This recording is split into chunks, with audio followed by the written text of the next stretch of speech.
আসসালামু আলাইকুম প্রিয় শিক্ষার্থীবৃন্দ, তোমরা নিশ্চয় ভালো আছো। প্রতিদিনের ন্যায় আমি আজকে এসেছি তোমাদের সঙ্গে লাইভ ক্লাসে নবম দশম শ্রেণীর ভেক্টর নিয়ে। তো বিগত দিনে আমি তোমাদের সাথে ভেক্টরের একটা ক্লাস নিয়েছিলাম, সেখানে ভেক্টরের বেসিক যে বিষয় সেই বিষয়গুলো নিয়ে আলোচনা করেছিলাম। আজকে আমি তোমাদের সঙ্গে আবার ভেক্টরের যোগ বিয়োগ এবং কিছু সমস্যা নিয়ে কথা বলবো। সাথে সাথে আমি একটা সৃজনশীল প্রশ্ন দেওয়ার চেষ্টা করব। তো দেখো, আজকে শিক্ষণফল হচ্ছে এই পাঠ শেষে শিক্ষার্থীরা ভেক্টরের যোগ বিয়োগ জানতে পারবে, ভেক্টরের সমস্যাসমূহ সমাধান করতে পারবে। তো আমি তোমাদেরকে ফরিদপুর ভার্চুয়াল স্কুলের পক্ষ থেকে শুভেচ্ছা জানাচ্ছি। চলো আমরা আমাদের ক্লাসে ফেরত যাই।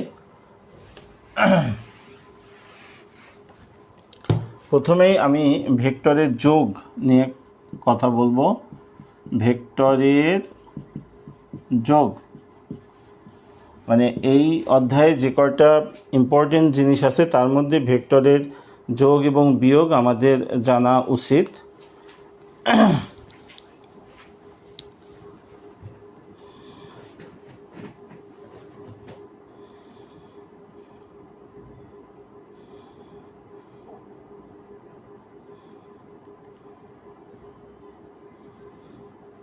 তো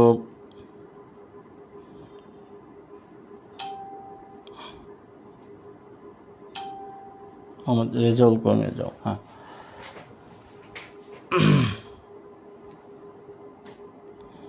এবারে সাউন্ড ক্লিয়ার আছে?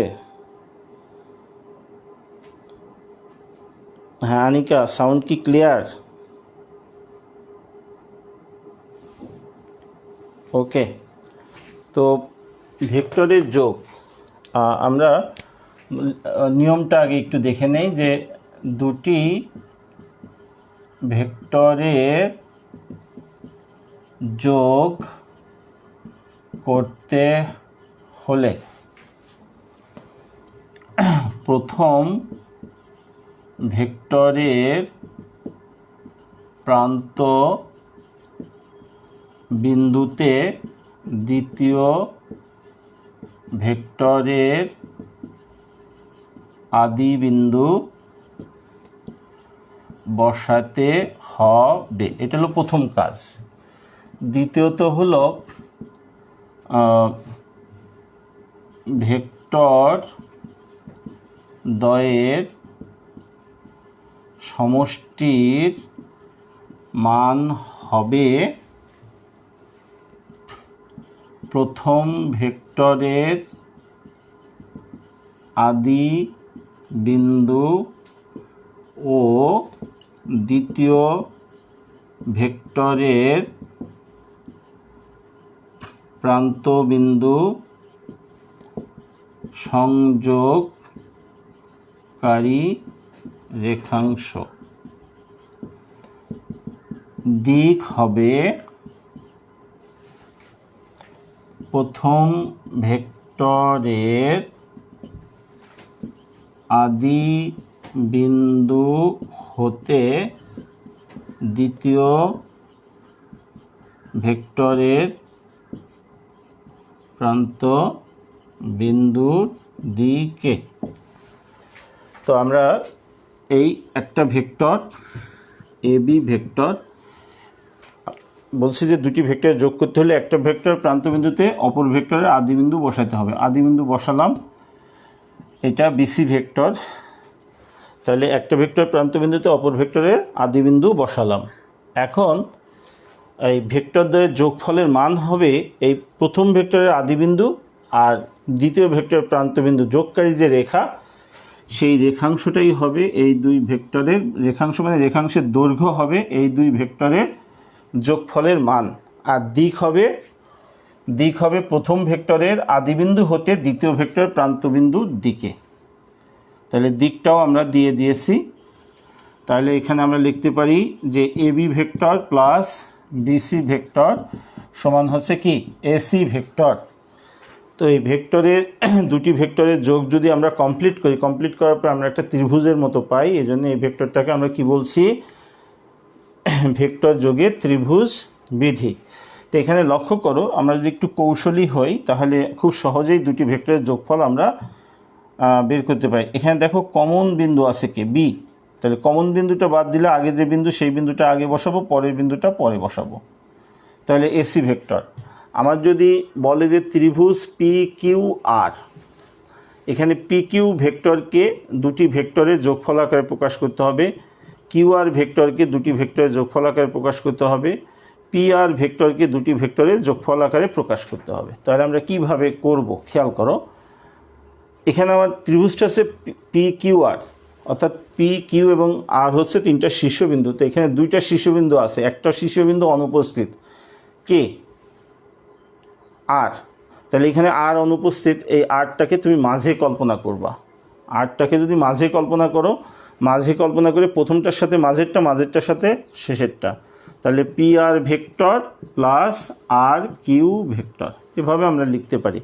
এখানে অনুপস্থিত কে, পি, তাহলে পিকে মাঝে কল্পনা করো, Q P vector plus P R vector. এখানে ত্রিভুজটা আছে পি কিউ আর, এখানে পি আর আছে নাই কি, কিউ, কিউটাকে মাঝে কল্পনা করো, তাহলে P Q vector plus Q R vector, এভাবে আমরা পেতে পারি। অথবা তুমি যদি ভেক্টর সংক্রান্ত সমস্যা করতে গিয়ে এরকম পাও যে পি আর ভেক্টর প্লাস আর কিউ ভেক্টর, এটার সমান আমি কত লিখব, তোমার কনফিউজড হওয়ার কোনো কারণ নাই।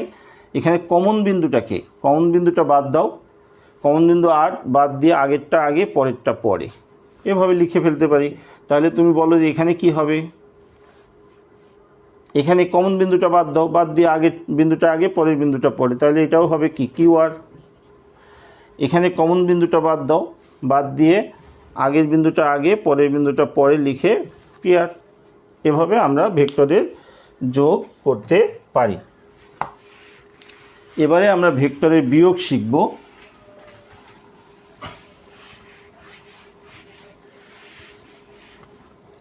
ভেক্টরের বিয়োগ, তাহলে নিয়মটা আমরা দেখে নেই। দুটি ভেক্টরের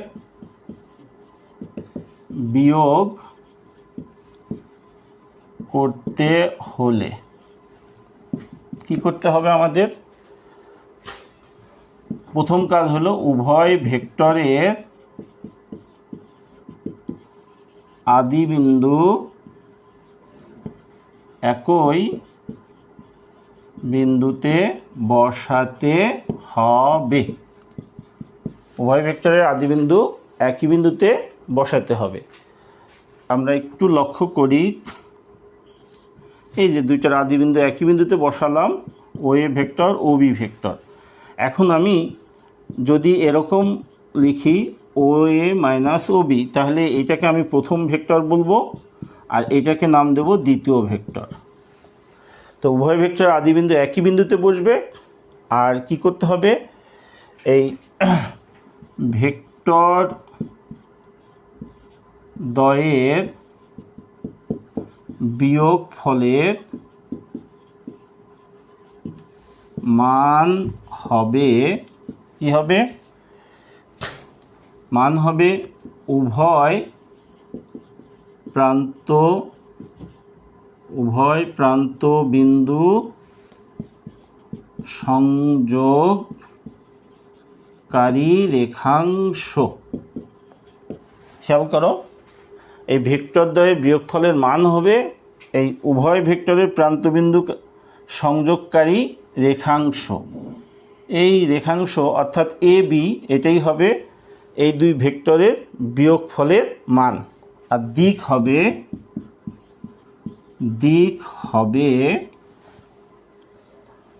দ্বিতীয় ভেক্টরের প্রান্ত বিন্দু হতে প্রথম ভেক্টরের প্রান্ত বিন্দুর দিকে। খেয়াল করো, তাহলে দিক হবে কি, দ্বিতীয় ভেক্টরের প্রান্তবিন্দু হতে প্রথম ভেক্টরের প্রান্তবিন্দুর দিকে, তার মানে O A vector minus O B vector সমান হলো বি এ ভেক্টর।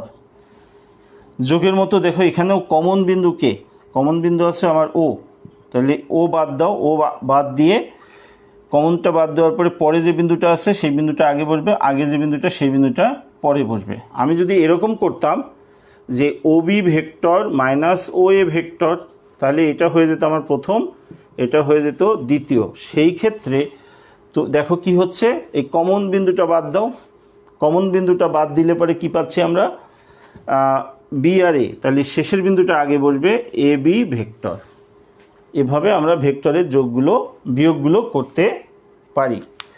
এখন ধরো আমরা বললাম যে একটা ত্রিভুজ আছে পিএসটি, ত্রিভুজ পিএসটি, সেখানে এই পিটি ভেক্টরকে দুটি ভেক্টরের বিয়োগফল আকারে প্রকাশ করতে হবে এই ত্রিভুজে।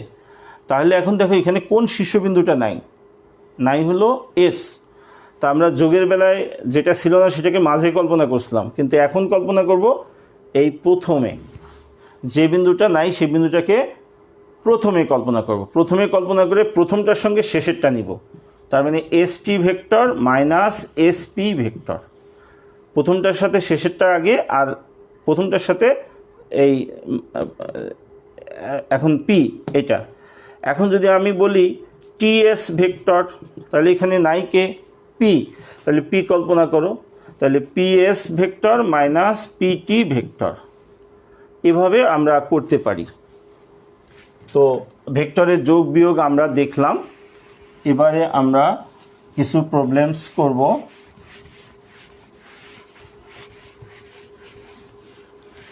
প্রিয় শিক্ষার্থী, তোমাদের এই ভেক্টর চ্যাপ্টারে যে প্রবলেমসগুলো আছে সেখানে উদাহরণে আছে 3টা উদাহরণ, শেষে 3, 4 এবং 5, এই 3টা যদি ভালো মতো করো তাহলে এখান থেকে কমন পড়ে যায়।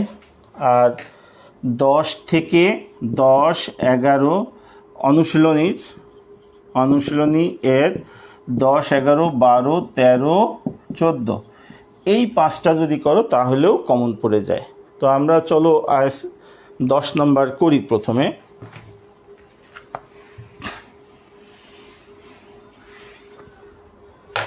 10 নম্বর, আমি বোর্ডটাকে 2টা ভাগ করে নেই, আমি চেষ্টা করব এক বোর্ডে রাখার জন্য।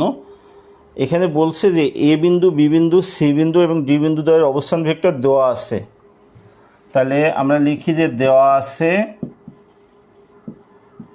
এ বি সি ডি এর অবস্থান ভেক্টর কত, A vector, B vector, C vector, D vector. প্রমাণ করতে হবে যে এ বি সি ডি একটি সামান্তরিক হবে যদি এবং কেবল যদি B vector minus A vector সমান C vector minus D vector হয়। তো আমরা একটা ছবি এঁকে নেই। এখানে এ বিন্দু, বি বিন্দু, সি বিন্দু আর হলো ডি বিন্দু, এরকম এই এর অবস্থান ভেক্টর, বি এর অবস্থান ভেক্টর, সি এর অবস্থান ভেক্টর এবং ডি এর অবস্থান ভেক্টর আমরা পাশে লিখে রাখলাম। তো এটাকে আমাদের দুইভাবে প্রমাণ করতে হবে। একবার আমরা এটা সত্য ধরে নেব, ধরে নিয়ে প্রমাণ করব এবিসিডি একটি সামান্তরিক। আবার এবিসিডিকে সামান্তরিক ধরে প্রমাণ করব এত সমান এত। তো আমরা প্রথমত মনে করি B vector minus A vector সমান C vector minus D vector সত্য। এবারে আমরা প্রমাণ করব, যেহেতু এত সময় এত সত্য ধরে নিয়েছি, এবারে আমরা প্রমাণ করার চেষ্টা করব যে এবিসিডি একটি সামান্তরিক। তো আমরা অবস্থান ভেক্টর হতে পাই। কি পাই? B vector minus A vector সমান হচ্ছে এ বি ভেক্টর, আর C vector minus D vector সমান হচ্ছে কি? D C vector. এখানে যেহেতু ভেক্টর মূলবিন্দু অনুপস্থিত, পরে এ হচ্ছে এ বিন্দুর অবস্থান ভেক্টর, বি হচ্ছে বি বিন্দুর অবস্থান ভেক্টর। পরের বিন্দুটা আগে বসবে, আগের বিন্দুটা পরে বসে একটা ভেক্টরের কী পেলাম? অবস্থান ভেক্টর পেলাম। তো এখানে B vector minus A vector সমান C vector minus D vector, বা এ বি ভেক্টর সমান কি? D C vector. দুটো ভেক্টর সমান হয়ে গেল। তো এবারে আমরা বলি দুটি, এরপর থেকে আর কি আমরা এখানে আসছি, দুটি সমান ভেক্টরের ধর্মমতে পাই। কি পাই? এক নম্বরে পাই এই এ বি ভেক্টরের মান সমান হলো কি? ডিসি ভেক্টরের মান। অর্থাৎ এ বি সমান হলো ডিসি এবং এ বি সমান্তরাল ডিসি। কারণ কি? কারণ এই এ বি ভেক্টর ও ডিসি ভেক্টর এর ধারক রেখা একই নয়। যেহেতু একই নয়, অতএব এ বি আর ডিসি কী হবে? সমান্তরাল হবে। এখন এ বি সমান ডিসি এবং এ বি সমান্তরাল ডিসি বলে কি হবে? এই এডি সমান হবে বিসি এবং এডি সমান্তরাল হবে বিসি। আমরা জানি কোনো চতুর্ভুজের দুটি বিপরীত বাহু সমান্তরাল হয়, তাহলে অপর দুটি বাহুও কি হয়? সমান ও সমান্তরাল হয়। এখানে দেখো এ বি আর ডিসি পরস্পর সমান এবং সমান্তরাল, এডি এবং বিসি পরস্পর সমান এবং সমান্তরাল হবে। তো এখন বলি, যেহেতু এই এ বি সমান্তরাল ডিসি এবং এডি সমান্তরাল বিসি, সেহেতু এ বি সি ডি একটি কি? সামান্তরিক। তাহলে এই B vector minus A vector সমান C vector minus D vector সত্য ধরে নিয়ে আমরা বলেছিলাম প্রমাণ করব এবিসিডি একটি সামান্তরিক। আমাদের কিন্তু হয়ে গেছে। এবারে দ্বিতীয়ত মনে করি এ বি সি ডি একটি সামান্তরিক। দ্বিতীয়ত আমি এটা ধরে নিলাম এটা সত্য। তাহলে কি হবে? এ বি সমান ডিসি আর এ বি সমান্তরাল ডিসি। কারণ সামান্তরিকের বিপরীত বাহুগুলো কি হয়? পরস্পর সমান ও সমান্তরাল। অতএব এ বি ভেক্টর সমান হবে কি? ডিসি ভেক্টর, বা B vector minus A vector সমান C vector minus D vector.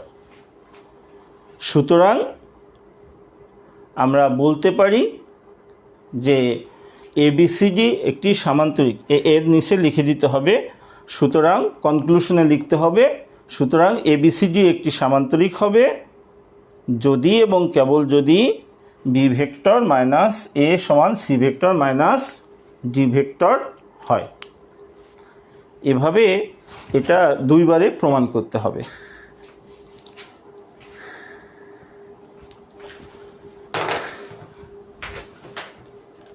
প্রিয় শিক্ষার্থী, আমরা এর পরে আবার আরেকটা সমস্যা করব। তো এখানে আমরা একটু লক্ষ্য করি, আমার মনে হয় আরেকবার যদি আমরা একটু রিপিট করি, দেওয়া আছে ABCD এর অবস্থান vector A vector, B vector, C vector, D vector. প্রমাণ করতে হবে যে কি ABCD একটি সামান্তরিক হবে যদি এবং কেবল যদি B vector minus A vector সমান C vector minus D vector হয়। তো আমরা একটা চতুর্ভুজের ছবি এঁকে রাখলাম। তো আমরা বলছি যে প্রথমত মনে করি B vector minus A vector সমান C vector minus D vector সত্য, এটা ধরে নিলাম। এখন আমরা প্রমাণ করব যে ABCD একটি সামান্তরিক। তো অবস্থান ভেক্টর হতে পাই এই যে B vector minus A vector, এখানে A বিন্দু, B বিন্দু, C বিন্দু, D বিন্দু কোনোটাই কিন্তু ভেক্টর মূলবিন্দু না। তো ভেক্টর মূলবিন্দু যদি না হয় তাহলে এই B vector minus A vector সমান হবে AB ভেক্টর, আর C vector minus D vector সমান হবে DC ভেক্টর। এটা অবস্থান ভেক্টর কিন্তু আমি এর আগের দিন বুঝিয়েছিলাম। অর্থাৎ পরে যে বিন্দুর অবস্থান ভেক্টর সেই বিন্দুটা আগে বসে। এখানে B vector minus A vector মানে A বিন্দুর অবস্থান ভেক্টর হলো A, এই জন্য A আগে বসছে, আর B বিন্দুর অবস্থান ভেক্টর আগে আসে, এই জন্য পরে বসছে B। তো এইভাবে আমরা B vector minus A vector সমান AB vector, C vector minus D vector সমান DC ভেক্টর পেলাম। তো এখানে দেওয়া আছে B vector minus A vector সমান কি C vector minus D vector, অতএব AB ভেক্টর সমান কি হলো DC ভেক্টর। এখন এদিকটাতে যদি আমরা লক্ষ্য করি যে দুটি সমান ভেক্টরের ধর্মমতে পাই, দুটি ভেক্টরের সমান ভেক্টরের ধর্মমতে আমরা কি পাই, ভেক্টর দ্বয়ের মান কি হয়, সমান হয়। তো এখানে AB ভেক্টর সমান হবে কি DC ভেক্টর, অর্থাৎ AB সমান DC এবং AB সমান্তরাল হবে DC, কারণ AB ভেক্টর ও DC ভেক্টরের ধারক রেখা একই নয়। এখানে সবাই খেয়াল করো, AB ভেক্টর চিহ্ন দিতে হবে কিন্তু AB সমান্তরাল DC, কারণ AB ভেক্টর ও DC ভেক্টরের ধারক রেখা একই নয়। আমরা জানি যে দুটি ভেক্টর সমান হলে হয় তার ধারক রেখা একই হবে, না হলে সমান্তরাল হবে। তা আমরা এখানে ক্লিয়ারলি দেখতে পাচ্ছি যে এই চতুর্ভুজের AB বাহু আর DC বাহু এদের ধারক রেখা কি এক না। এই কারণে আমরা বললাম যে ধারক রেখা একই নয় বলে এরা কি হবে, সমান্তরাল হবে। এখন AB সমান কি DC এবং AB সমান্তরাল DC। কোনো চতুর্ভুজের দুটি বিপরীত বাহু পরস্পর সমান ও সমান্তরাল হলে অপর দুটি বাহুও কি হয়, সমান ও সমান্তরাল হয়। সেই কথার পরিপ্রেক্ষিতে আমরা বললাম যে AB সমান DC এবং AB সমান্তরাল DC বলে বিপরীত বাহু AD সমান কি হবে BC এবং AD সমান্তরাল BC। তো সামান্তরিকের সংজ্ঞা আমরা কি জানি, কোনো চতুর্ভুজের দুটি বিপরীত বাহু কোনো চতুর্ভুজের বিপরীত বাহুগুলো যদি সমান্তরাল হয় তাহলে তাকে সামান্তরিক বলে। তাই বললাম যে যেহেতু AB সমান্তরাল DC এবং AD সমান্তরাল BC, সেহেতু ABCD একটি সামান্তরিক। তাহলে আমরা ধরে নিয়েছিলাম যে B vector minus A vector সমান C vector minus D vector কি সত্য, ওইটা ধরে নিয়ে আমরা এখন প্রমাণ করলাম ABCD একটি সামান্তরিক। এবারে দ্বিতীয়ত আমরা ধরে নেব যে মনে করি যে ABCD একটি সামান্তরিক। এবারে আমরা ধরেই নিচ্ছি যে ABCD একটা সামান্তরিক। এখান থেকে আমরা প্রমাণ করব B vector minus A vector সমান C vector minus D vector. দেখি পারা যায় কিনা। তাহলে যেহেতু সামান্তরিক তাহলে এর বিপরীত বাহুগুলো কি হবে, সমান ও সমান্তরাল হবে। অতএব AB সমান কি হবে DC আর AB সমান্তরাল হবে DC। অতএব যেহেতু বিপরীত বাহু দুই পরস্পর সমান ও সমান্তরাল, অতএব AB ভেক্টর সমান হবে কি DC ভেক্টর, অর্থাৎ B vector minus A vector সমান হবে C vector minus D vector. অতএব আমরা বলতে পারি যে ABCD একটি সামান্তরিক হবে। লাস্টে কনক্লুশন এই লেখাটুকু লিখতে হবে যে ABCD একটি সামান্তরিক হবে যদি এবং কেবল যদি B vector minus A vector সমান C vector minus D vector হয়। তো প্রিয় শিক্ষার্থী, আমাদের যে টাইম বাউন্ডিং আছে 30 মিনিট, আমি হয়তো 30 মিনিটের বেশি নিয়ে ফেলছি, তারপরেও আমি তোমাদের এখন একটা সৃজনশীল প্রশ্ন দেই। আমি যে সমস্যাগুলোর কথা বলেছি, যে উদাহরণে তোমাদের এই বইয়ে উদাহরণে 3টা সমাধান আছে, উদাহরণ 3, উদাহরণ 4, উদাহরণ 3, উদাহরণ 4, উদাহরণ 5, এই 3টা করতে হবে। আর অনুশীলনীর আমাদের 10, 11, 12, 13, 14 এই 5টা করলে পরেই হবে। 15 নাম্বার এবং 16 নাম্বার যে এখানে দেওয়া আছে সৃজনশীল প্রশ্ন তোমরা করবে, কিন্তু এখানে প্রশ্নগুলো ত্রুটিযুক্ত, তো যাই হোক, আমরা একটা সৃজনশীল প্রশ্ন নেই।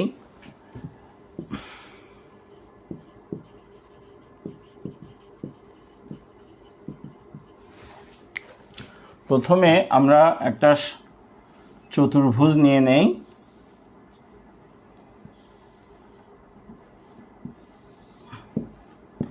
এ বি সি ডি, এটা বললাম ও। তো আমরা যদি এরকম বলি, এটার মধ্যবিন্দু নিয়ে নেই আর এখানেও মধ্যবিন্দু নিয়ে নেই, এটা নিলাম পি, এটা নিয়ে নিলাম কিউ, এটা আমরা যোগ করি, তাহলে কি দাঁড়াচ্ছে? তো আমরা এভাবে বলছি যে এ বি সি ডি একটি চতুর্ভুজ ও বিন্দুটি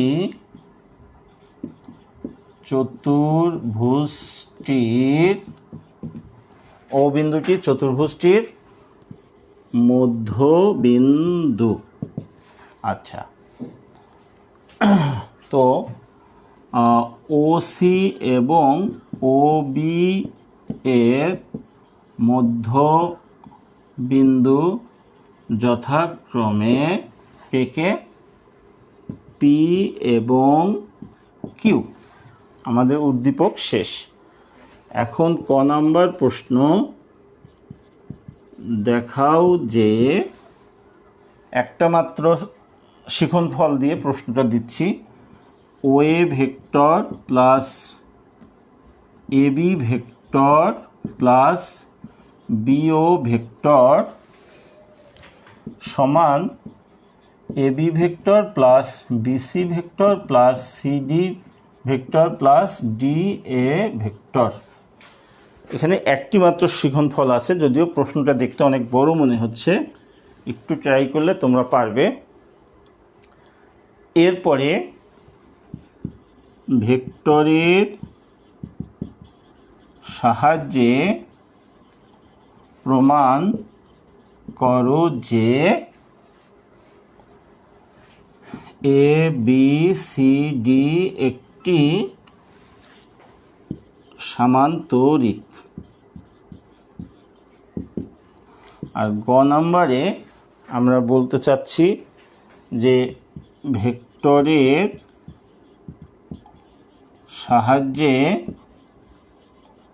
প্রমাণ করো যে পি কিউ বি সি একটি ট্রাপিজিয়াম।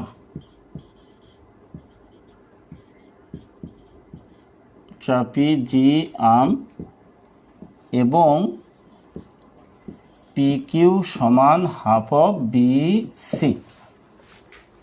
তো প্রিয় শিক্ষার্থী, লক্ষ্য করো যে এখানে আমরা ক নাম্বারে একটা শিখনফল দিয়েছি, ভেক্টর যোগের যে নিয়মটা বলেছি সেই নিয়ম যদি তুমি অ্যাপ্লাই করো তাহলে এটা খুব ইজি। বাম পাশটাও শূন্য ভেক্টর হবে, ডান পাশটাও শূন্য ভেক্টর হবে। দেখো, OA vector plus AB vector, এখানে কমন বিন্দু আছে এ, তাহলে এই দুইটা যোগ করলে হবে ওবি ভেক্টর। ওবি ভেক্টরের সাথে বিও ভেক্টর যোগ করলে এই ও বি বিও, তো কমন বাদ দাও ও ভেক্টর। ও ভেক্টর মানে কি? শূন্য ভেক্টর। এভাবে আমরা এটা করতে পারি। খ নাম্বার তোমাদের বইতে যে 12 নম্বর প্রশ্ন আছে, আমরা জানি যে কোনো চতুর্ভুজের দুটি কর্ণ যদি পরস্পরকে সমদ্বিখণ্ডিত করে তাহলে ওই চতুর্ভুজটি একটি সামান্তরিক হয়। তো এটা তোমাদের 12 নম্বরে দেওয়া আছে। আর গ নাম্বার প্রশ্নটা দেখো, উদাহরণ 3-এ করে দেওয়া আছে, আমি হালকা একটু চেঞ্জ করেছি। খেয়াল করো, এই সৃজনশীল প্রশ্ন আসলে আমরা কি বইয়ের ভিতরে তোমার যে টপিকসগুলো পড়ানো হয়, যে তোমার যে শিখনফল আছে, সেই শিখনফলগুলো থেকেই কিন্তু এই সৃজনশীল প্রশ্নগুলো আমরা করে থাকি। তো 3 নম্বর উদাহরণ 3-এ যে প্রশ্নটা দেওয়া আছে সেখানে বলা হয়েছে যে প্রমাণ করো যে পি কিউ, সেখানে আমাদের প্রমাণ করতে বলছে পি কিউ সমান্তরাল বিসি আর পি কিউ সমান্তরাল সমান হাফ অফ বিসি, এইটা প্রমাণ করতে বলছে। তা আমি এখানে তোমার শিখন ফল জাস্ট একটু চেঞ্জ করে দিয়েছি। শিখন ফল দুই ধরনের হয়, কিন্তু কিছু শিখন ফল আছে যে তুমি অতীতে তোমার যে ক্লাস অর্থাৎ 6, 7, 8, 9 থেকে যেগুলো শিখে এসেছো সেখানকার কিছু জ্ঞান তোমার ভিতরে আছে কি না সেটা আমরা দেখতে চাই। তো এখানে দেখো এই যে পিকিউ বিন্দু আর বিসি বিন্দু যখন সমান্তরাল আর এই পিসি আর কিউবি অসমান্তরাল, তো কোনো চতুর্ভুজের দুটি বিপরীত বাহু যদি জাস্ট একজোড়া বাহু যদি কি হয় সমান্তরাল হয়, তাহলে সেই চতুর্ভুজটাকে আমরা কি বলি? ট্রাপিজিয়াম। তো আমি যদি প্রমাণ করি, এই যে এখান থেকে প্রমাণ করতেছো পিকিউ সমান্তরাল বিসি, তো পিকিউ সমান্তরাল বিসি তার মানে কি এই পিকিউ বিসি হবে একটা ট্রাপিজিয়াম। আর এটা তো প্রমাণ করছে, জাস্ট একটা লাইন তোমার চেঞ্জ করে দিয়েছি, এটাই। তো প্রিয় শিক্ষার্থীবৃন্দ, আজকে এ পর্যন্তই। আবার হয়তো কোনো একদিন দেখা হবে। সবাই বাসায় স্বাস্থ্যবিধি মেনে চলবে, যার যার মতো ধর্ম পালন করবে এবং বাবা মাকে সাহায্য করবে।